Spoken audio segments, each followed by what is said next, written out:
Hello,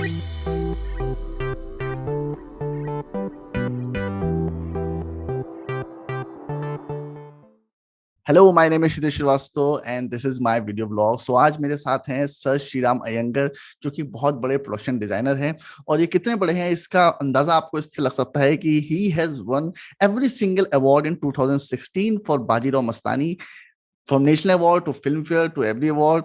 अभी मेरे ख्याल से आप मेडे कर रहे हैं, इससे पहले उन्होंने तानाजी करी है, और बहुत जितने बिग बजट फिल्में होती हैं सिर्फ बिग बजट फिल्म ही करते हैं Iyengar sir. So welcome to my channel sir. Hi, hi, hi. Thank you so much. Thank you for having me. I am so It's a grateful pleasure. कि आपने हाँ बोला और इंटरव्यू देने के लिए आप तैयार हुए। अरे नहीं नहीं बिल्कुल मतलब it's a pleasure being here and it's nice. Sir, तो सबसे पहले मैं ये चीज पूछना चाहता हूँ कि एक तो फिल्म इंडस्ट्री में आपकी एंट्री कैसे हुई और प्रोडक्शन डिजाइन में आपका इंटरेस्ट कैसा है, कहाँ से शुरुआत हुई आपकी? ये थोड़ा सा ना क्या है इसका ना ऐसा क्लियर कट कोई आंसर है नहीं। हाँ। तो एक्चुअली मेरा भाई है निरंजन अयंगार, वो ही इज अ स्क्रिप्ट अरे, राइटर। आप निरंजन जी के भाई हैं? हाँ, तो मेरा सगा बड़ा भाई है। अच्छा। तो नॉर्मली यंगर सिबलिंग्स होते हैं तो ना भाई के पीछे पीछे चलते रहते हैं। तो अच्छा। वो पहले उसको साइंस में इंटरेस्ट था, उसको नासा जाना था, एस्ट्रोफिजिक्स करना था, न्यूक्लियर हाँ फिजिक्स करना था, तो वो उसके पीछे पड़ा था। तो मुझे भी ऐसे लगा था कि हाँ मैं वही करूंगा। हाँ हाँ उसके बाद में उसका एकदम सडनली इंटरेस्ट चेंज हो गया, वो एकदम सडनली फिल्म्स में आ गया। हाँ वो ही वाज अ फिल्म जर्नलिस्ट, तो मैं भी हाँ। उसके पीछे पीछे अरे, शायद। मैंने उनका इंटरव्यू लिया है। अच्छा। मेरा जो 501 ब्लॉग है वो नहीं का है, निरंजन से सर का। उनसे मेरी अक्सर बात होती रहती है, वो हम लोग करते रहते हैं, मुझे तो बात पता ही नहीं थी।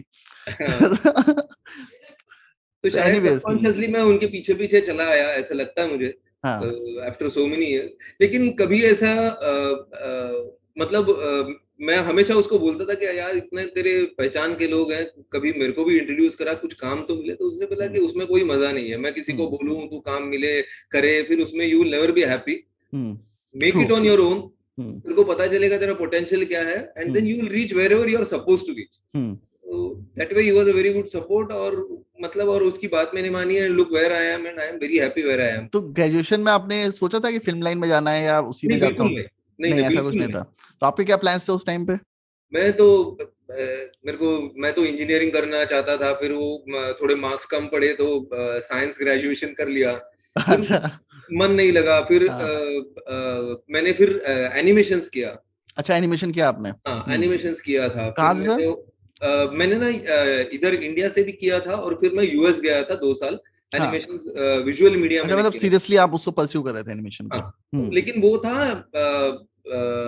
मेरे ना नितिन देसाई को असिस्ट करने के बाद में। एक्चुअली स्टार्टिंग से अगर बोलूं हम्म तो फिल्म्स फिल्म्स में मेरे को ऐसी दिलचस्पी नहीं थी, लेकिन एक पॉइंट पे मैं कुछ कर नहीं रहा था, तो मुझे ऐसा लगा कि ना भाई तब तक ऑलरेडी आ गया था फिल्म लाइन में, तो मैं भी उसके हम्म। पीछे पीछे मैं सोच रहा था कुछ करूं। अच्छा, ये तो 2000 की बात है जब कभी खुशी कभी गम बन रही 2000 थी। की बात है एग्जैक्टली। हम्म। तो 2000 भी नहीं, उससे पहले की बात है। जब तो वो मैंने कॉस्ट्यूम डिजाइन असिस्ट कर रहे थे मनीष मल्होत्रा को, शायद उससे पहले। उससे भी पहले की बात अच्छा, उससे पहले की बात है। है। ही वाज अ जर्नलिस्ट, तो वो अच्छा। जर्नलिस्ट थे जी मैगजीन में। हाँ। तो तभी की बात है। तो मैं हम्म। ऐसे कुछ खास कर नहीं रहा था, ग्रैपलिंग यहाँ वहां पे और कुछ इंडिया में भी एनिमेशन का स्कोप भी नहीं था इतना।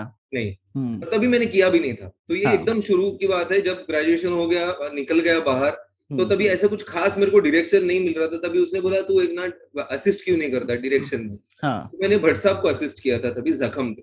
हाँ। उससे पहले मैंने तनुजा चंद्रा को दुश्मन पे असिस्ट किया था। हम्म। तो that was my first entry in film line. हाँ तो मैंने वो देखा कि बहुत ही ज्यादा ऐसा केओटिक लगा मुझे। और हाँ सबसे पहले तो ना डायरेक्टर बनने के लिए जो क्वालिफिकेशंस और जो माइंडसेट होता चाहिए, हाँ वो मेरे में नहीं था। वो तो मेरे को वो 2 एक्सपीरियंस से पता चलेगा कि ये मेरे कप ऑफ टी नहीं है। हाँ हाँ। तो वो मैंने रियलाइज कर लिया। लेकिन वो करते करते मुझे एक डिपार्टमेंट बहुत अच्छा लगा था तभी भी, वो था आर्ट डिपार्टमेंट। तो आर्ट वहां पे डिपार्टमेंट। एक आर्टिस्ट बैठ के अपना अपना काम कर रहा था, तो मैं हमेशा उसके साथ में बैठ के कुछ ना कुछ काटो, फिर उसको चिपकाओ, उसको हेल्प करता था मैं हाँ एज असिस्टेंट में। हाँ तो वो एक दिमाग में बैठ गया था कि यार एक ये भी डिपार्टमेंट होता है जिसमें ना टेक्निकलिटी और एस्थेटिक्स और वो सब एक ना एक अच्छा हम्म। एमलगमेशन होता है उसका। हाँ हाँ। तो वो मुझे थोड़ा सा इंटरेस्टिंग लगा था तभी।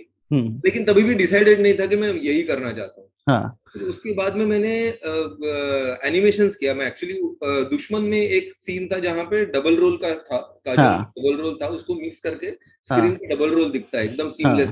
I was very impressed with that. मेरे को ऐसा हाँ लगा कि हम स्पेशल इफेक्ट्स ही करना चाहिए बस। हाँ हाँ। तो स्पेशल इफेक्ट्स के कोर्सेज ढूंढे, तभी इतने नहीं थे इंडिया में। हम्म तो एक जगह से मैंने किया, कैसे कैसे उन्होंने, मतलब उनको जितना आता था उतना उन्होंने फ्रेंडली लेवल पे सिखा दिया। हम्म फिर एक साल मैंने वेब डिजाइनिंग किया, हम्म वेब डिजाइनिंग में जॉब किया। हम्म फिर मेरे को नितिन देसाई के यहाँ पे हम्म ओपनिंग मिला as a hmm 3D animator. Hmm तो वहां पे उनके जो डिजाइन होते थे उसको ना 3D मॉडल में, मतलब हम्म 3D कंस्ट्रक्ट करके उसको रेंडरिंग करके उसका वॉक थ्रूज बना के देते थे। हम्म।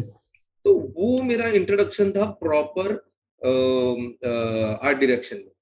ओके। वहां पे मेरी इंटरेक्शन होती थी आर्किटेक्ट्स के साथ में। हम्म। और फॉर्चुनेटली उस वक्त पे नितिन देसाई के पास सारे बड़े प्रोजेक्ट्स थे, और हम्म उनके पास जो काम कर रहे थे, जो आर्किटेक्ट्स काम कर रहे थे, हम्म एक्सट्रीमली टैलेंटेड लोग और बहुत ही अच्छे थे।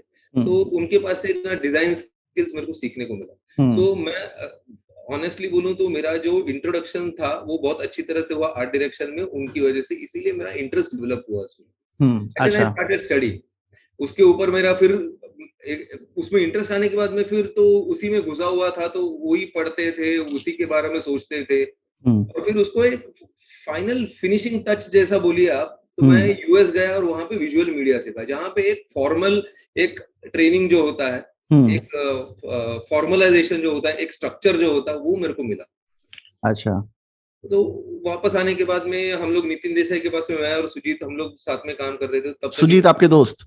मेरे पार्टनर हैं। हम्म। तो हमने कंपनी शुरू की, तो हम्म तभी से हम लोग साथ में ही कर रहे हैं। तो पहली फिल्म थी हमारी दिल जो भी कहे, हम्म। ऐसे से शुरू हुई छोटी अमिताभ छोटी। बच्चन के साथ सीधे? हाँ, वो एक क्या बोलते हैं, लक फैक्टर लक होता होता है है। ना, एक लक बहुत बड़ा फैक्टर होता है। हम्म। तो वही वो प्ले प्रोड्यूसर करके साहब अपने बेटे को लॉन्च कर रहे थे। हाँ, एग्जैक्टली अमित जी के करण दोस्त शर्मा थे को वो। लॉन्च कर रहे थे, और उनको पूरी फ्रेश फ्रेश टीम चाहिए थी। हाँ। तो उन्होंने ये सोचा कि ना एक फ्रेश लुक होगा, सारे फ्रेश होंगे, तो हम्म एक अलग वाइब होगा, और यंग करनी थी उनको पिक्चर। हम्म। और उसमें हमारा नसीब अच्छा था कि पहली फिल्म में अमिताभ बच्चन, रेवती, ऐसे हम्म सब बड़े बड़े स्टार्स भी थे, तो उनका भी बहुत अच्छा सपोर्ट था। हम्म। बहुत ही अच्छा एक्सपीरियंस था वो भी। तो तो आपने बहुत इतनी ज्यादा वजह असिस्ट नहीं किया? से हाँ, बहुत ज्यादा असिस्ट नहीं किया as a art as a, director, हाँ, as professional a art design. Director बहुत ज्यादा नहीं किया। उनके पास में मैं दो दो ढाई साल था नितिन पर देसाई के। आप किसी बेस्ट आदमी के साथ थे। Nitin Desai is like the हाँ बिल्कुल, God of production design in India. बिल्कुल।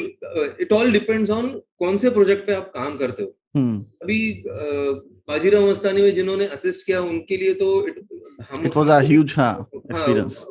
Once in life life time time वाला अपॉर्चुनिटी चीज है, होती है। हाँ। और वो इतनी बड़ी स्केल की फिल्म है, वो एक बार अंदर बाहर से देख लो आप, तो बहुत हम्म। ज्यादा सीखने को मिलता है।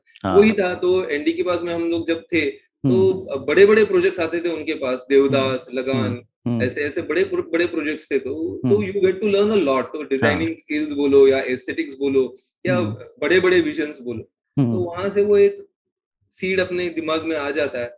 हम्म। तो वही आगे चला, आई वुड से। करते करते एक के बाद एक फिल्म में करते गए आप। हाँ, बहुत लेट, बहुत देर के बाद में हमको बाजीराव मस्तानी मिली। हम लोग ने 2005 में हमने कंपनी शुरू की थी, यंत्रा हाँ डिजाइन। तो हमारी हाँ। कंपनी है यंत्रा डिजाइन, मैं और सुजीत पार्टनर है उसमें। हम्म। तो 2005 में हमने शुरू की थी। तो हम लोग को पहले तो बहुत ज्यादा काम नहीं मिलता था। हम लोग हाँ। जो भी मिल जाता था वो कर लेते थे। फिर हम लोग इंटीरियर प्रोजेक्ट्स भी कर लेते थे। हम्म। फिर एड फिल्म्स पे बहुत दिन हमारा मीटर चला, हाँ, काफी दिन तक वो उस पे जिसके, हम लोगों हाँ, ने। एड्स से लोगों का खर्चा निकल आता है कम से कम, ये हाँ अच्छी चीज हाँ, है। और उसी की वजह से हम टिके रहे। हाँ और सबसे इम्पोर्टेंट बात थी कि हम टिके रहे। हाँ। एक पॉइंट ऐसा था कि जब ना, एक मेरे को लगता है 2011, शायद हम्म। 2011 में बहुत बुरा था वो साल हमारे लिए। हाँ तो कोई काम नहीं, पूरे साल में एक एड फिल्म भी नहीं की थी हमने, हाँ। या शायद एक एड फिल्म की थी हमने आईसीआईसीआई की। हम्म। बहुत छोटी एड फिल्म थी, मतलब हाँ मुश्किल से 4-5 हजार हमको मिले थे उसमें से। हाँ। तो वो जब वो साल जैसे जैसे खत्म हो रहा था, तब हमने एक बार, मैं और सुजीत बैठ के हम एक बार सोचा भी था कि हम्म। यार, ये अगर हमको कुछ बनना होता तो ना हम लोग बन गए होते। अभी तक हम लोग ने 6-7 साल तो निकाल दिए इसमें। और हाँ अभी ये साल तो 2011 तो हमारा बहुत बुरा गया, कुछ भी नहीं है। हाँ कुछ हाँ नहीं है। तब मेरी शादी हो गई थी, उसकी शादी हो गई थी। हाँ तो इट वाज वेरी डिफिकल्ट। तो हमने सोचा था कि दुकान बंद करें, तो इधर हाँ। आ गए थे। तो लेकिन वो क्या करेंगे फिर, अगर ये छोड़ेंगे ये तो छोड़ क्या तो करेंगे, ये जिंदगी भी हम इसमें लोग लगा छोड़ दी है। हाँ। देंगे। हाँ, तो हिम्मत नहीं हुई, हम्म। टिके रहे। हम्म। फिर और 1-2 साल ऐसे निकले और मतलब almost we were in a transition, कि मैं तो डिसाइड ही कर चुका था कि भाई अभी मैं अभी जा रहा हूँ खेती करने को। आई लाइक अच्छा, फार्मिंग। फार्मिंग। हाँ। हाँ, मुझे हॉर्टिकल्चर एक्चुअली हाँ। तो हाँ। बहुत अच्छा लगता है। तो हाँ। मैंने कर्नाटक में एक छोटी सी जगह ली है, हाँ। तो वहां पे मैंने केले लगाए थे। हम्म। 2000 सैपलिंग्स लगाए थे पूरा हाँ। स्टडी करके, तो हाँ। अच्छा खासा 6-7 महीने का हो गया था, सैपलिंग बड़े भी हो हाँ। गए थे, उसमें केले भी लग गए थे। तो हाँ। उस वक्त में संजय सर ने हमको बुलाया हाँ। कि यार एक बार मिलने को आ जाओ। तो संजय अभी सर से आप पहले मिले थे या फिर ऐसे रैंडमली किसी बिल्कुल नहीं, कॉन्टेक्ट्स बिल्कुल के नहीं, थ्रू? बिल्कुल नहीं। रैंडमली फोन आया? हाँ, तो हम्म। एक्चुअली शबीना खान मेरे भाई की बहुत अच्छी फ्रेंड है। हाँ। हम लोग उसको मिलने को गए थे। हम्म। शबीना खान को मिले थे हम लोग, हमारा काम दिखाने के। Shabina was also producing at that time. हाँ। तो वो भी प्रोड्यूसर थी, तो मैंने बोला कि एक बार जाके उससे तो मिल लेते हैं, अगर काम हाँ। उधर कुछ है, कोई फिल्म आ हम्म। रही है तो we can hmm. Pitch for it. हम हम्म। लोगों ने जाके दिखाया। तो हमारा जो पोर्टफोलियो था उसमें हम्म। हमने क्या किया था, जब भी हमने जब स्टार्ट किया था तो हमारे हम्म। पास काम नहीं होता, तो एक साल ऐसे ही थे, मतलब छोटा मोटा काम कर रहे थे। तभी मैं और सुजीत, हमको जो पसंद था, हम्म। जो रिसर्च करना पसंद था हमको, और वो भी हम्म। कोई एक सब्जेक्ट, जैसे पीरियड का कोई एक पीरियड ले लिया और उसके ऊपर रिसर्च कर लिया ऐसे। हम्म। तो हमने वो बाजीराव का सब्जेक्ट लिया था, उसके ऊपर रिसर्च किया हमने, हम्म। और उसका सब डिटेल्स बना के रखे थे, स्ट्रक्चरल ड्राइंग्स बनाए थे, स्केचेस हाँ। बनाए थे अपने हिसाब से, कि ये अगर महल होता तो कैसे होता, या ये हाँ। वाड़ा होता तो कैसे होता, ये हमारा एक डिजाइन बना के रखा था। हाँ। और हम लोग सबको जाके वही दिखाते थे कि अगर हमको अगर आप फिल्म दोगे तो हमारा अप्रोच ये होगा कि अच्छा। आपको हम लेंगे, और उसको मतलब उसके कैरेक्टर के हिसाब से हम ऐसा डिजाइन करेंगे, वैसा हम्म। डिजाइन करेंगे। तो एक सैंपल की तरफ से, क्योंकि हम्म। हमारे पास दिखाने के लिए बॉडी ऑफ वर्क तो कुछ नहीं था, प्रोफेशनली हमने कुछ किया नहीं था बाहर। हम्म। तो हम क्या कर सकते हैं वो दिखाने के लिए हम लोग वो पोर्टफोलियो दिखाते थे।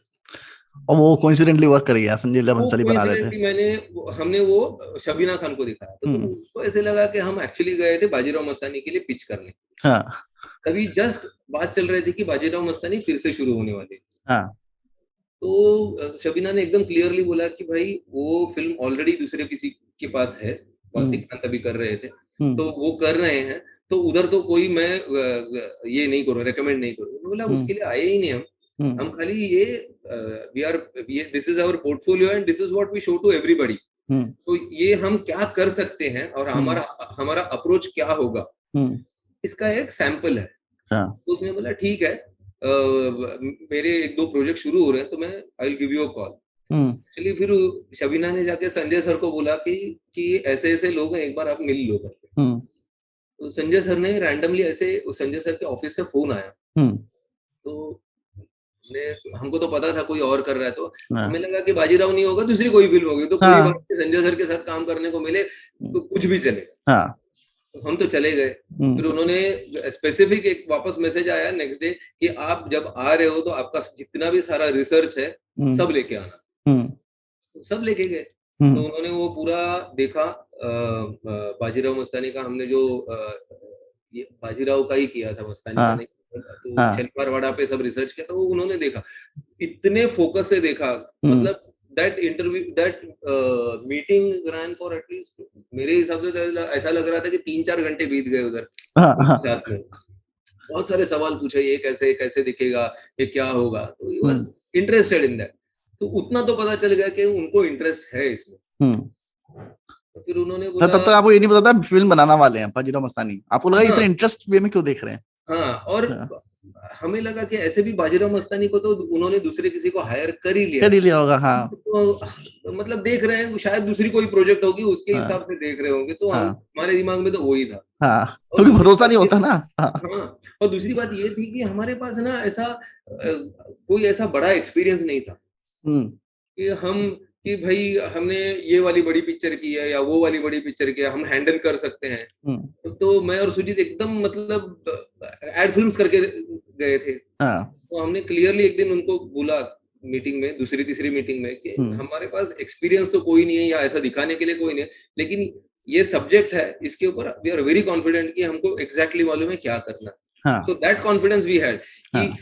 अगर ये फिल्म है, अगर ऐसे डिजाइन है, तो उसको हम्म। क्या करना है, कैसे वैसे आउटपुट निकालना है, ये तो पक्का मुझे पता। हाँ हाँ लेकिन वो स्केल क्या होता है, उसका स्केल का जो इम्प्लीकेशंस क्या होता है, वो कभी हमने हैंडल नहीं किया। हाँ। वी वर वेरी अपफ्रंट और हमने बताया उनको, तो he was also impressed with that. तो उन्होंने एक दिन फोन करके बोला कि ये बहुत बड़ी पिक्चर है, हम्म ये आपको दे रहा हूँ, हम्म प्लीज उसको मतलब जस्टिस करो, हम्म, मैं मतलब मेरी नाक मत काटो। हाँ हाँ क्योंकि उनकी पिक्चर का एक लेवल होता है, तो हाँ, उसका मतलब we cannot damage that reputation. हम्म तो वो एक था। और अच्छी बात ये थी कि इतनी बड़ी फिल्म हमको जो मिली थी, उसके पीछे सपोर्ट करके ना संजय सर थे।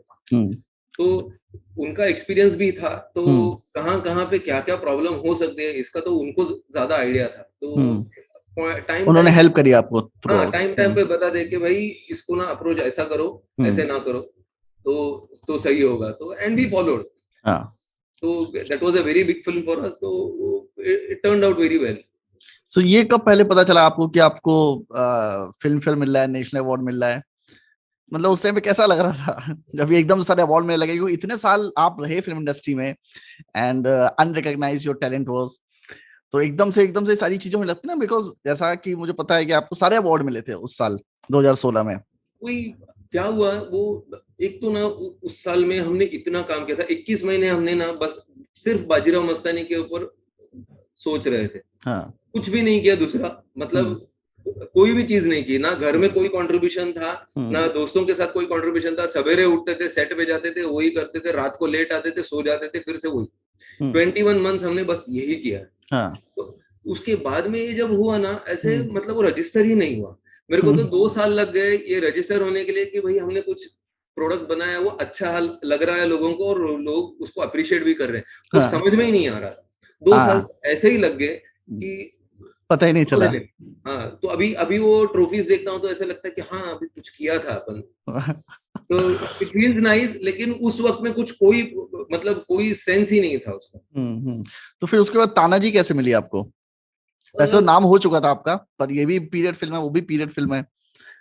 बाजीराव के बाद में अवार्ड फंक्शंस हुए, हम्म नेशनल भी मिल गया था। उसके बाद में ओम प्लान कर रहे थे हम्म तानाजी के लिए। हम्म तो ओम के साथ वीएफएक्स पे प्रसाद सुतार थे, हम्म और तो बाजीराव में भी प्रसाद सुतार थे, तो हमारा हम्म। इंटरेक्शन बहुत होता था कि और सेट्स आप का। तो वीएफएक्स से वैसे इंटरेस्टेड रहते थे। हाँ, तो वीएफएक्स का हमारा बहुत ये रहता टॉकिंग था। होती थी। हाँ, तो बहुत डिस्कशंस होते थे। प्रसाद भी बताता कि यार ऐसा कुछ करो तो मेरे को हेल्प होगा, फिर हम लोग बोलते थे ऐसा करे चलेगा क्या। हाँ तो दोनों का ऐसा गिव एंड टेक अच्छा चलता था। हाँ तो ही we had a very good rapport. तो हाँ उन्होंने ओम को बोला था कि ये अच्छे हैं, इनके साथ एक बार बात करो। हाँ। तो एक मीटिंग हुई, तभी हम्म डिसाइड हुआ कि ये फिल्म तानाजी करके है तो करते हैं। और वो क्या, मराठा वही पीरियड था, हम्म मतलब 60-70 ईयर्स का खाली डिफरेंस था हम्म रिसर्च हम्म में। तो हम्म रिसर्च तो हमारे पास रेडी थी, हम्म बस खाली डिजाइन अलग बनाने थे, हाँ। एलिमेंट्स तो इट वही वाज रहेंगे। Also great canvas. हाँ, very big canvas. Very big तो कैनवस। हाँ, और ये चैलेंज ये था कि संजय सर की ना रोमांटिक एंगल से हम्म फिल्म बनी थी, हम्म। और ये पूरी एक्शन के साथ। एक्शन पॉइंट ऑफ व्यू से। तो उसका ना फील दोनों का अलग रखना था हमको। हम्म स्पेसिफिकली हमारे दिमाग में यही चल रहा था कि ये हम्म दोनों का फील अलग होना चाहिए। हम्म अगर नहीं तो क्या है, मतलब एक छाप लग जाता है ना हम्म। कि सेम आर्च, सेम पिलर, हाँ। बेस, वो तो मतलब मोनोटोनस हो जाएगा फिर तो। हम्म। मतलब ऐसे लगेगा कि एक ही बंदा एक ही स्टाइल का काम करते जा रहा है। हाँ हाँ। वो स्पेसिफिकली उसको ब्रेक करने के लिए हमने ये सोचा था कि वो रोमांटिक फिल्म थी, ये हम्म एक्शन फिल्म है, वो हम्म दोनों अलग ही दिखनी चाहिए। तो हम्म उसके हिसाब से हमने डिजाइन किया था। कलर पैलेट भी पूरा एकदम अलग रखा था। हम्म संजय सर के इसमें कलर पैलेट्स अलग होते हैं, हम्म ओम के इसमें हमने डेलिबरेटली उसको एकदम कंप्लीटली कलर पैलेट अलग रखा था, हम्म। वो डिफरेंस और स्टोरी टेलिंग में वो हेल्प करे। ओके सर, तो एक चीज मैं पूछना चाहता हूँ यहाँ पे, जैसा कि आपने कहा कि जो कलर है हम्म, वो मैटर करता है, तो इसकी नॉलेज जैसे बहुत सारे स्टूडेंट सीखना चाहते हैं, जो नए प्रोडक्शन डिजाइनर सीखना चाहते हैं, उसकी नॉलेज कहाँ से है? मतलब आपको modern painting, Victorian painting, Renaissance painting पढ़नी पड़ती है, या कौन सा ऐसी चीज है, क्या कोई कोर्स है कि प्रोडक्शन डिजाइन का? मेरे ख्याल से इंडिया में प्रोडक्शन डिजाइन का कोई कोर्स नहीं है, आप नहीं कर सकते ना? प्रोडक्शन डिजाइन का कोर्स नहीं है, बाहर ही जाना पड़ता है। मैं यूएस में से, मैंने जब विजुअल मीडिया किया था तभी ना थियरी ऑफ कलर्स करके एक सब्जेक्ट ही होता था। हाँ।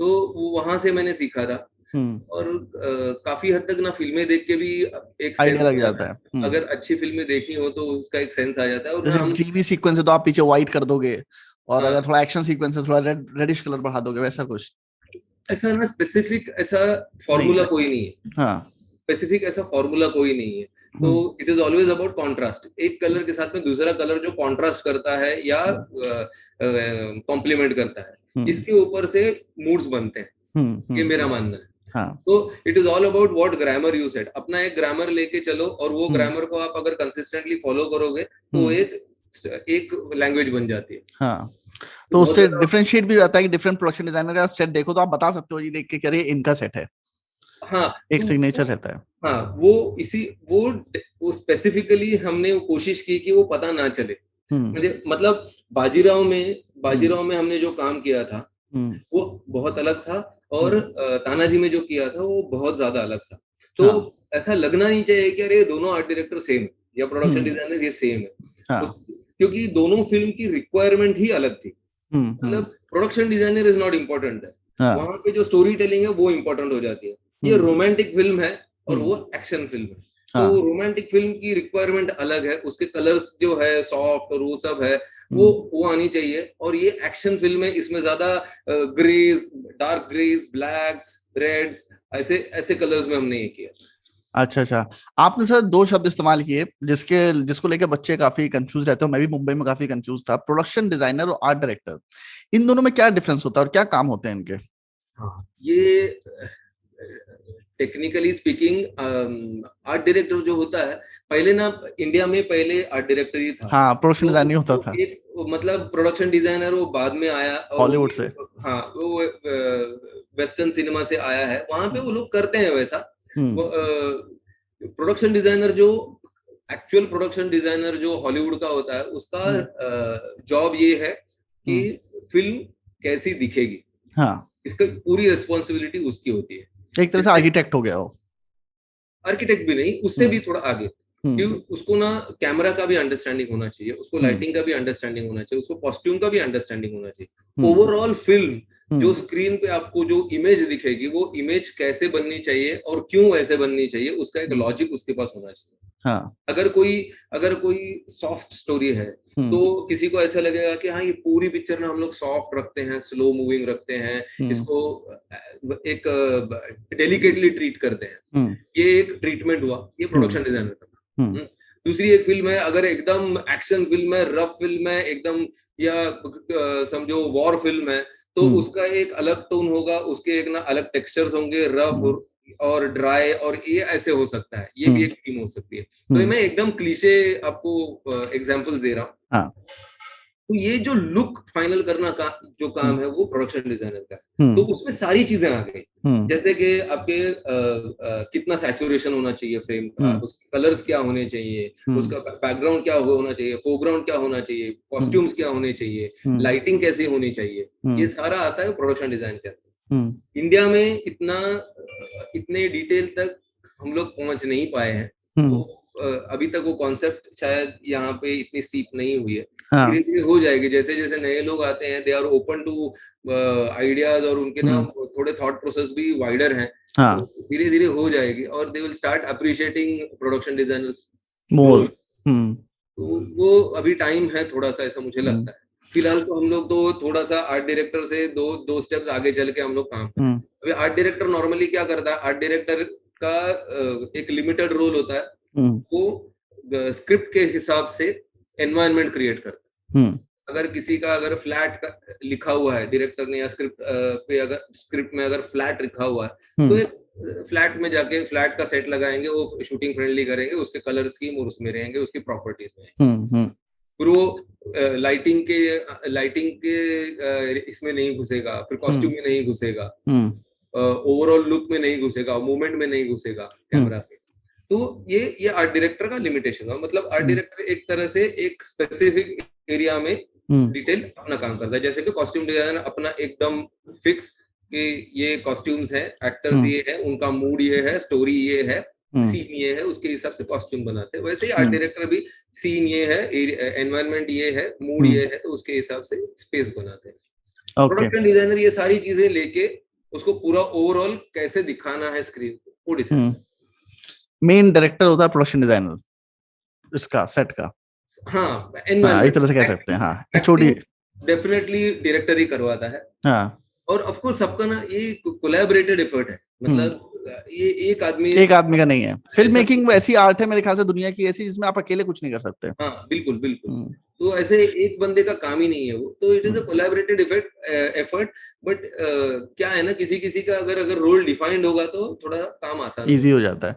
सर, आपने एक बात बोली कि कॉस्ट्यूम की जानकारी होनी चाहिए उसको, प्रोडक्शन डिजाइनर को। अब जैसे मुझे तो ये चीज पता है क्योंकि मैंने आर्ट डायरेक्शन किया है 2 साल, पर ये जो लोग सुन रहे हैं उनको थोड़ा सा कंफ्यूजन होगा कि कॉस्ट्यूम के बारे में जानना क्यों जरूरी है। इस बारे में थोड़ा सा बता सकते हैं? डेफिनेटली, मतलब ना ये कॉम्प्लीमेंट्री चीजें हैं। हाँ, मतलब एक बैकग्राउंड होता है, एक फोरग्राउंड होता है। फोरग्राउंड में तो बहुत ज्यादा एक्टर्स होते हैं और उनके ऊपर क्या कॉस्ट्यूम है वो भी इम्पोर्टेंट हो जाते हैं। क्योंकि पॉइंट ऑफ फोकस तो वही है। तो अभी सीन में अगर एक पर्टिकुलर सीन है जिसका एकदम इमोशनल कंटेंट है, और वहां पे अगर हम जाके एकदम जैसे कि ऐसा ऑफ, फॉर एग्जाम्पल क्या बोलूं, सूट और एकदम फॉर्मल्स देके अगर कोई खड़ा है तो इतना इम्पैक्ट नहीं होता। मतलब अगर रोमांटिक सीन है और एकदम आपने एकदम सूट बूट फॉर्मल पहन लिया है तो इट माइट नॉट सूट। हो भी सकता है, डिपेंड्स ऑन द स्क्रिप्ट, ऐसा नहीं है। जस्ट एक क्लीशे एग्जांपल दे रहा हूं मैं। और दूसरी बात ये है कि कलर का, जो कॉस्ट्यूम्स पे कलर आने वाले हैं उसका और जो बैकग्राउंड है वो कॉम्प्लीमेंट्री है कि कॉन्ट्रास्ट में है कि क्या है। दीपिका ने व्हाइट पहन लिया, आपने व्हाइट वॉल भी व्हाइट कर दी तो डीओपी कहेगा दिखेंगी नहीं दीपिका तो। हाँ, बराबर। तो वो क्या मतलब आपको क्या कहना है उसके ऊपर होगा। मतलब it will all depend on what you want to say और what you want to convey. जैसे कि अभी अगर बाजीराव का ही एग्जांपल देखें तो एक डिस्कशन बहुत लंबा चला था, 7 दिन तक चला था वो डिस्कशन। वो दीवानी मस्तानी गाना था आईना महल में। अगर दीवानी मस्तानी में कॉस्ट्यूम बने थे अलग अलग, तो डिस्कशन ये था कि ये जो बैकग्राउंड वॉल्स है वो चंदन कलर के थे और मिरर था उसमें। अभी इसको कपड़े क्या पहने, कॉन्ट्रास्ट में जाएं या मोनोक्रोमेटिक रखें। तो डिस्कशन काफी चला था, मतलब ये करें कि वो करें। कॉन्ट्रास्ट रखेंगे तो उठ के दिखेगी, एकदम क्लियर रहेगा, वो तो रेगुलर सब लोग करते हैं। तो हमने सोचा था कि इसको थोड़ा सा अलग किया जाए। तो उसको मतलब चॉइसेस में अगर ऐसे रखा था और सबको पूछ रहे थे कि क्या किसको कौन सा अच्छा लगता है, तो हमको ऐसा लगा कि monochromatic would be a different style, different way of doing it. उससे डेफिनेटली डीओपी का काम बढ़ता है। हर जगह पे वॉल से इनको सेपरेट करने के लिए अलग से लाइटिंग करनी पड़ती थी। और संजय सर का तो आपको मालूम है कि शॉट टेकिंग तो लंबे लंबे शॉट लेते हैं।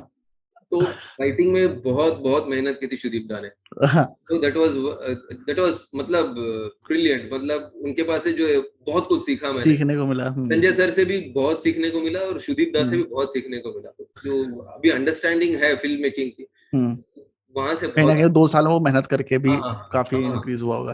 तो ये चीज बहुत इंपॉर्टेंट है समझने के लिए। प्रोडक्शन डिजाइनर का काम ये नहीं कि डायरेक्टर ने एक पीपीटी बनाने को बोला, आपने पीपीटी बना के दे दी, उसका सेट अप्रूव हो गया, फिर आपने सेट जाके बना दिया। इट्स अ कोलैबोरेटिव एफर्ट जो लगातार चलता रहता है, चेंजेस होते रहते हैं, लास्ट मिनट तक चलते रहता है। मतलब ऐसा नहीं है कि वो मतलब पेपर पे आ गया, वो एग्जीक्यूट हो गया खत्म, नहीं, काम खत्म, मेरा मैं जा रहा हूँ घर। हाँ, वैसा नहीं। वो हर सेकंड हर मिनट में तो उसको एनहांस करते ही रहते हैं, उसको और कुछ ऐड करते हैं। मेरे को हमेशा प्रोडक्शन वाले हमेशा मेरे को पूछते हैं, यार आपको टाइम कितना चाहिए, ये अगर ये अपने को सेटअप लगाना है तो इसमें टाइम कितना है। मैं बोलता हूँ तुम जितना भी टाइम दोगे उतना टाइम में काम करता ही जाऊं, मेरा काम रुकेगा ही नहीं, क्योंकि करने जैसा होता ही है। कुछ ना कुछ निकल ही आता है। जितना ज्यादा टाइम दोगे उतना मैं ज्यादा अच्छा काम करूंगा। आप जिधर मेरे को रोकोगे that will be the point of completion. तो जब तक कैमरा लगे, जब तक उनका रोल होता है, तब तक तो मैं कुछ ना कुछ एडजस्ट करते ही रहता हूँ। प्रॉपिंग चलती रहती है। तो सर, ये बाजीराव का सेट कहाँ पे लगा था मुंबई में? फिल्म सिटी में लगे थे। सब फिल्म सिटी में लगे थे, रिलायंस में लगे थे। अच्छा, रिलायंस में लगे थे। अच्छा, आपने भी ऐसे बोला कि मैं सामान लगाता रहता हूँ, तो आपके साथ बहुत सारे असिस्टेंट भी होंगे प्रॉप के लिए, सब चीजों के लिए। तो आप एक बार हायरार्की बता सकते हो कि प्रोडक्शन डिजाइनर के अंडर में कौन कौन लोग काम करते हैं? एक टिपिकल प्रोडक्शन डिजाइनर के अंडर में एक आर्ट डायरेक्टर होता है, हाँ। जो मतलब वो सेट स्पेसिफिक काम करता है, हम्म। और फिर एक प्रॉप मास्टर होता है। हाँ। अब मेरे पास तो डिजाइनिंग टीम होती है। मेरे हाँ। मेरे अगर डायरेक्टली अंडर अगर देखोगे तो मेरी एक डिजाइनिंग टीम होती है। हम्म। एक डिजाइनिंग टीम मतलब उसमें भी अलग अलग लोग होते हैं। एक आर्किटेक्ट्स की टीम हम्म। होती है, इंटीरियर हाँ। डिजाइन आर्किटेक्ट्स की आर्किटेक्ट टीम, की भी टीम होती है। हम्म। आर्किटेक्ट्स एंड इंटीरियर डिजाइनर्स दोनों ये नहीं पता था मेरे को, ये नहीं देखा मैंने इससे पहले। स्पेस डिजाइन होता है ना, कोई भी अगर कोई एक स्पेस लिया, उसको अगर अच्छी तरह से आपको हाँ लेआउट करना है, तो मैं I prefer architects and interior designers to do बिल्कुल दैट। सही है। हाँ क्योंकि वो एकदम मेजरमेंट के साथ चीजें बता सकते हैं हाँ, सही से। मेजरमेंट के साथ में वो होता है। उसके बाद में मतलब उसी के साथ में प्रॉप लेआउट भी हो जाता है। फिर हाँ। वो निकलता और जाता है आर्टिस्ट के पास में, और हम्म। उसका हम लोग डिसाइड करते हैं कि कौन सा व्यू हमको स्केच करना है। तो हम्म। हम लोग वो स्केच कर लेते हैं हाँ। पर्सपेक्टिव में। हम्म। तो वो पर्सपेक्टिव में स्केच होने के बाद में ज्यादा अच्छी तरह से पता चलता है कि ये दिखने कैसे वाला है। हम्म। हम लोग इतना 3D में काम नहीं करते। दो हम लोग, मैं पहले मेरा करियर की शुरुआत में मैंने 3D किया था, लेकिन हाँ। अभी मैं 3D इतना नहीं करता हूँ, मैं स्केच करता हूँ। हम्म। तो वो स्केच कर लेते हैं, फिर हाँ। उसके बाद में हम लोग एग्जीक्यूशन पे जाते हैं। हाँ एक बार डायरेक्टर से प्रूव करा के कि सर ये हाँ, ऐसा कुछ बनाने हाँ। वाले हैं। तो ये मेरे असिस्टेंट्स के नीचे architects, interior designers and hmm. Artist होते हैं, और फिर प्रॉप मास्टर, आर्ट डायरेक्टर, और वो तो अलग ही एक टीम होती है। हाँ और उसके नीचे सबसे नीचे होते हैं सेटिंग वाले, जो बेसिकली काम कर रहे होते हैं, मजदूर सेटिंग लोग। वाले तो वो तो दोज आर गिवन, वो तो होते ही होते हैं मेरे होते ही पास। होते हैं, उनके बिना तो काम हो ही नहीं सकता। तो मेरे पास ना परमानेंट जैसे एक 8-9 लोग हैं हाँ। जो हमेशा मेरे साथ में काम करते हैं, तो वो एक अच्छा अच्छा। रैपो बना हुआ है, तो उनको पता है हाँ कि प्रोडक्शन डिजाइन में एक फैमिली ऐसा हो जाता है। हाँ, हाँ। वो कहीं और काम करेंगे भी नहीं, वो आपका इंतजार करेंगे, कोई उन्होंने काम ऑफर भी करेगा तो भी कहेंगे नहीं नहीं हम दादा का काम करेंगे, उन्हीं के साथ काम करते हैं। तो हाँ, दैट करते हैं। मैं तो हैपेंस। कभी उनको ऐसा रोकता नहीं हूँ, मैं उनको बोलता हूँ जो भी काम मिले कर लेना, हाँ। टाइम मिले तब आ जाना ऐसे। नहीं नहीं अच्छा है। सो देवी तो आपके भैया ने बनाई है, निरंजन सर ने बनाई है, तो उसका एक्सपीरियंस कैसा रहा? वो थोड़ा सा अलग था, हाँ। क्योंकि वो क्या है ना, घर की बात है, तो हाँ। वो सब संभालना पड़ता हाँ है। वहां तो आपसे नेगोशिएट नहीं किया होगा, तुम्हें आना है और करना है। हाँ, वो तो गिवन था। अरे हाँ। उसने एक दिन फोन करके बोला, वो और रायन, हाँ। तो उन्होंने फोन करके बोला कि ये देवी कर रहे हैं हम, हाँ हाँ। तुमको ही करना है। मैं बोला अच्छा ठीक है, स्क्रिप्ट भेज दो। स्क्रिप्ट भेज दिया। फिर उसने बताया कि भाई बजट इतना है, तो कोई बिकॉज और दे वर कंपनी, स्टार्टिंग देयर कंपनी। हाँ। हाँ कोई और कंपनी होती तो हम ये अज्यूम करते हैं कि अरे यार उनके पास बजट बजट ज्यादा है, लेकिन हमको कम बता रहे हैं, हाँ। फिर हाँ। भी हम नेगोशिएट करते हैं। यहाँ हाँ। पे तो मुझे मालूम है बजट क्या है, हाँ। घर हाँ। की बात थी। मैं हाँ। बोला बहुत टाइट बजट थे, बोला हाँ। देखते हैं, कोशिश करते हैं। तो फिर हम्म। हमने एक मड आइलैंड में एक बंगलो लेके उसी को कन्वर्ट करके वो सेट बनाया था। अच्छा पूरा सेट बनाया उसको। हाँ, तो अभी आगे आने वाले प्रोजेक्ट्स कौन से हैं आपके, मेडे के अलावा? एक तो मेडे कर रहे हैं आप, हाँ, अजय देवगन की शायद ना। हाँ, हाँ। हाँ। तो वो ऑलमोस्ट कंप्लीटेड है। अभी बस एक छोटा सा, मतलब मेरे को लगता है 3-4 दिन का ही कुछ बाकी है, अच्छा बाकी कंप्लीट हो चुका है। बाकी कंप्लीट हो चुकी है। हम्म। और ये एक सनशाइन प्रोडक्शन की हम ना एक वेब सीरीज कर रहे हैं, ह्यूमन हम्म। करके। हाँ ह्यूमन। ह्यूमन, अच्छा। तो वो एक वेब सीरीज है। हमने पहले कभी वेब सीरीज नहीं की थी, तो ये हम्म। हमारी पहली वेब सीरीज है जो हम्म। अभी हम कर रहे हैं। थोड़ा सा एक्सपीरियंस अलग था। हाँ हर लेवल पे सीखना बहुत जरूरी है। क्या लगा आपको फिल्मों में और वेब सीरीज में चेंजेस? बहुत अलग है, बहुत अलग है। मतलब हम्म। उसका उसके स्केड्यूलिंग से लेके सब अलग है। मतलब शेड्यूलिंग से लगे। हाँ, उसकी रिक्वायरमेंट ही अलग है। हम्म। मतलब फिल्म फिल्म में हम क्या सोचते हैं, हमारा विजन होता है कि बड़े स्क्रीन पे क्या दिखेगा। जब हाँ कोई भी इमेज बड़ी होती है तो उसके डिटेल ज्यादा दिखते दिखते हैं। हैं। हम्म। अब प्रॉब्लम ये है कि ये जो आने वाली है ओटीटी पे आने वाली है। हाँ। ज्यादातर लोग उसको मोबाइल पे देखते हैं और बहुत कम लोग उसको लैपटॉप पे देखते हैं, हाँ। हाँ। तो उसकी इतनी डिटेलिंग की जरूरत होती नहीं है। हाँ। लेकिन हमको तो आदत है डिटेल में काम करने की, हम्म। तो वो एक जो शिफ्ट रहता है माइंडसेट का, हाँ। हाँ। वो बहुत डिफिकल्ट लगा मुझे। हाँ वो क्योंकि आपको टाइम चाहिए रहता होगा कि मुझे ये चीज अच्छी हाँ, करनी हो, हाँ, उनका कहता होगा नहीं टाइम नहीं है, शेड्यूल नहीं है। हाँ, हम्म। इतने की जरूरत नहीं है, वो एक हाँ। माइंडसेट होता है। और हम्म। फिर वो हम अगर कम डिटेल में काम करते तो मेरे से नहीं होता है वो। मतलब आई हाँ। Feel very bad about it, मुझे अच्छा ही नहीं लगता वो। मतलब हम्म। सेट पे खड़े रहने की भी इच्छा नहीं होती है, हाँ। लेकिन उसकी जरूरत नहीं है। सी हाँ। You have to understand this कि हाँ रिक्वायरमेंट नहीं है, तब उधर जाके ताजमहल बांधने में कोई मतलब नहीं है। तो सही उधर बात है। वो एक अभी तक मेरे दिमाग में अभी सेट नहीं हुआ है, अभी भी अच्छा। स्ट्रगल चल ही रहा है। हाँ, because you started with a very big film ना। हाँ, हाँ। तो और दूसरी बात यह है कि स्केड्यूलिंग, मतलब स्केड्यूलिंग में फिल्म्स में कैसे होता है कि स्केड्यूल ऐसे बनते हैं कि एक सेट लगाने के लिए और एक सेटअप करने के लिए एक स्पेसिफिक टाइम होता है, उसके बाद में शूटिंग होती है, और कभी कभार ओवरलैप होता है कि भाई इधर शूटिंग हो रही है तभी हम लोग दूसरा को सेट कर रहे हैं। यहाँ पे तो मतलब एक साथ में 4-4 5-5 लोकेशन की सेटअप चलती है। मतलब हाँ, एक ही आदमी 4 जगह पे कैसे मैनेज करे, वो दैट इज हाँ। Very difficult.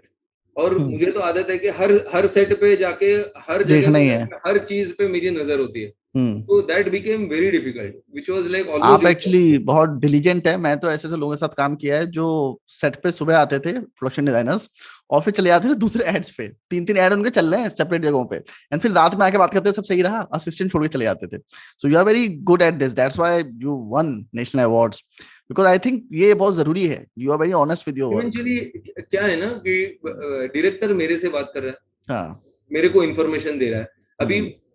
उनकी उनकी एक सोच होगी, वो हम्म। मेरे को बताएंगे तो उसमें मेरी सोच मिल जाएगी। हाँ। अभी ये मिक्सचर ऑलरेडी हुआ, मतलब उनके दिमाग में जो आइडिया था वो ऑलरेडी डाइल्यूट हो गया। हम्म। अभी आगे चल के मैं मेरे असिस्टेंट को बोलूं या मेरे आर्ट डायरेक्टर को बोलूं तो उसकी आइडिया मिक्स होगी। हाँ। मतलब जब तक वो सेट बने तब हम्म। तक वो तो जो ओरिजिनल आइडिया थी वो तो मतलब कहीं की कहीं रह जाएगी ना। हाँ। हाँ। तो ये इसीलिए मेरे को ऐसा हमेशा लगता है कि if you want to do justice आपको खड़े रहना चाहिए होगा। ट्रू।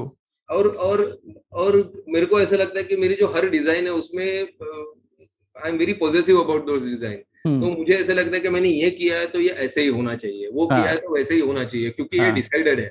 हाँ। हाँ। हाँ, ये हमारी रिक्वायरमेंट थी इसीलिए इसको ऐसे डिजाइन किया था। तो हम्म।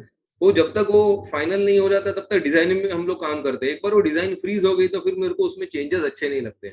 अच्छा। वो रैंडमली आके अचानक से किसी को कुछ लगा कि अरे ये दरवाजा ऐसा नहीं वैसा होना चाहिए, तो हाँ। वो मैं बिलीव नहीं करता। कि पहले जब बात की थी, डिस्कस किया था, सब कुछ हुआ था। हाँ, अभी हम लोग पेपर पे हमने डाला हुआ है इतनी सारी चीजें, बहुत हम्म। सोच समझ के। अभी हम लोग जब डिजाइन कर रहे हैं तभी हम्म। हम लोग खाली ड्रॉ नहीं कर रहे हैं, हम लोग दिमाग लगा रहे हैं ना। हाँ। तो उस वक्त पे there is a thought process that we have put in, और हम्म। There is a deep thought process, क्योंकि उस हम्म। वक्त हम लोग दूसरा कुछ नहीं कर रहे हैं, बस थिंक कर रहे हैं। हम्म। तो उसको इतना सोच समझ के अगर जो किया है उसको अगर सेट पे जाके 5 मिनट में अगर उसको चेंज करना है तो फिर what did you do on the table?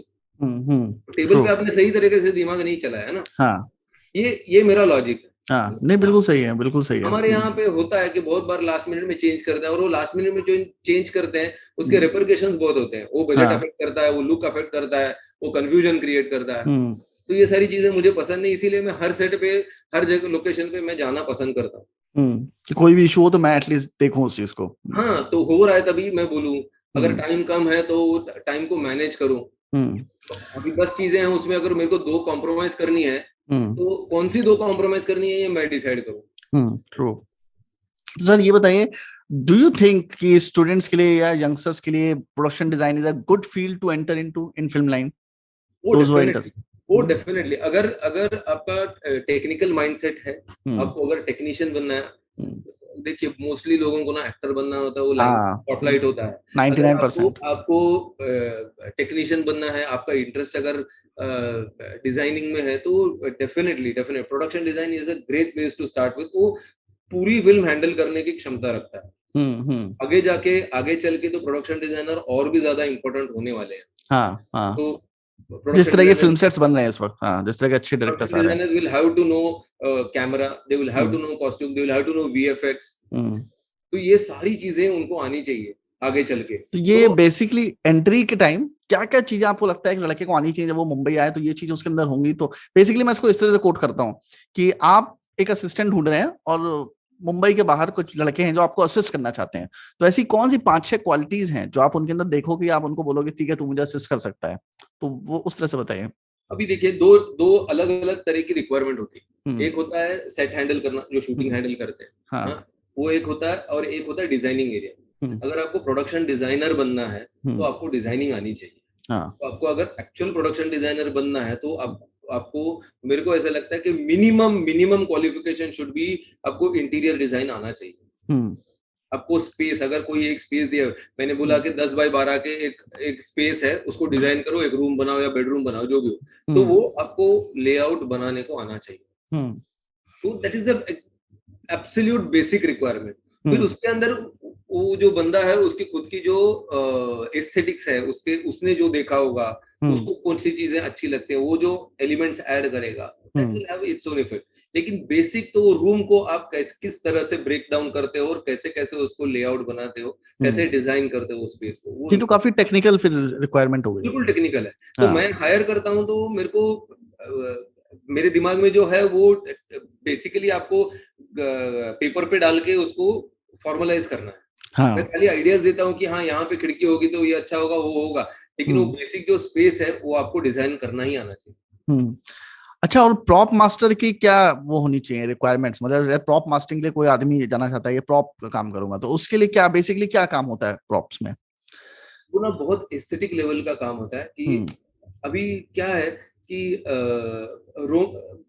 Understanding, basically emotional understanding आपकी बहुत स्ट्रांग होनी चाहिए कि किस तरह का सीन है, उस हिसाब से उस एरिया में किस तरह के प्रॉप्स होने चाहिए, इसकी अंडरस्टैंडिंग बहुत जरूरी है। अगर कोई एकदम रोमांटिक सीन है और आप अगर उधर कैक्टस रखोगे तो बहुत ज्यादा सूट नहीं करेगा। ये ना बहुत ही एक्सट्रीम एग्जांपल्स दे रहा हूं मैं, ताकि इजीली समझ में आए।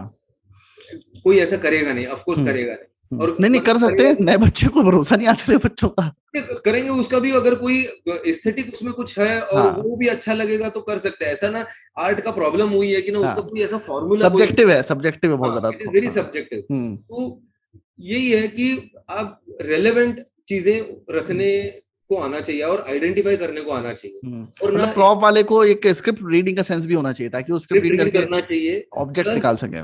प्लस एक स्केचिंग की आदत होनी चाहिए उनको, ऐसा मुझे लगता है। जब वो लोग स्केच करते हैं, कोई भी स्केच करता है, तो फ्रेमिंग की एक अंडरस्टैंडिंग हो जाती है कि ये आपका फ्रेम है, इसके अंदर आपको कैनवस है आपका, इस कैनवस को आपको सजाना है। तो जब आप स्केच करते हो तो आप उसका प्रोपोर्शन, बैलेंस, उसके जो है डेप्थ है, ये सारी चीजों का आपको अंडरस्टैंडिंग आने लगता है। तो उसके हिसाब से आप फिर प्रॉप्स रखते हो कि इधर का प्रॉप अगर इतना है तो उस तरफ का प्रॉप भी बैलेंस करे, फिर इधर का ये कलर है तो उस तरफ को भी बैलेंस करे। तो फ्रेमिंग की अंडरस्टैंडिंग बहुत जरूरी है प्रॉप मास्टर के लिए। तो सर आपने एक चीज तो बताई कि इंटीरियर डेकोरेशन का थोड़ा नॉलेज होना चाहिए, ठीक है। 2-3 कैरेक्टरिस्टिक्स और बताइए जो आप अपने असिस्टेंट डायरेक्टर में देखते हैं। ह्यूमन लेवल भी बता सकते हैं कि उसका नेचर इस तरह का होना चाहिए। जैसे बहुत सारे लोग जो होते हैं ना, जैसे आपने बताया कि एक्टर बनने के लिए आते हैं, प्रोडक्शन डिजाइन के थ्रू घुसना चाहते हैं, तो वो माइंडसेट लेके आते हैं 2-3 फिल्में करूंगा, प्रोड्यूसर एक्टर से दोस्ती कर लूंगा, फिर शिफ्ट कर जाऊंगा।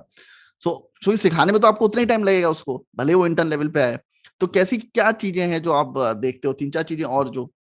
पहली चीज तो मैं यही देखता हूँ कि अगर कोई आर्किटेक्ट हो या इंटीरियर डिजाइनर हो, टेक्निकल तो क्वालिटीज हो। क्योंकि उसमें तो उन्होंने मतलब आर्किटेक्ट ने तो 5 साल उसमें खर्च किए हैं, और इंटीरियर डिजाइनर ने कम से कम 3 साल तो खर्च किए ही हैं। अगर इतना टाइम इन्वेस्ट करने के बाद में अगर वो एक्टर बनना चाहता है तो फिर उसका भगवान प्रॉब्लम बन है। क्योंकि वो ऑलरेडी इन्वेस्ट करके आया है, तो मुझे ऐसा लगता है कि वो सीरियस है डिजाइनिंग। ये फर्स्ट हुआ। सेकंड थिंग, उसकी ना उसका काम देखता हूँ।